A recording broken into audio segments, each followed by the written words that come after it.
తెల్లవారితే చక్రవర్తి అయి రాజ్యము నీలి రామయ్య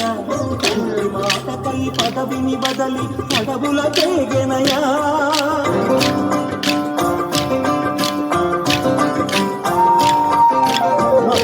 జనులను కావగ వచ్చిన మహావిష్ణు అవతారమయ పాలిని రక్కసుడపహరించితే ఆక్రోశించెనయా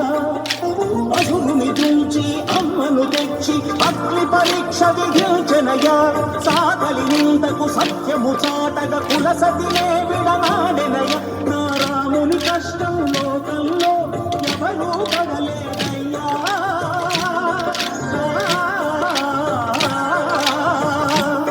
నా రాముని కష్టం లోకంలో ఎవరూ పడలేదయ్యా సత్యం ధర్మం త్యాగంలో అతనికి సరిలేదయ్యా కరుణా హృదయుడు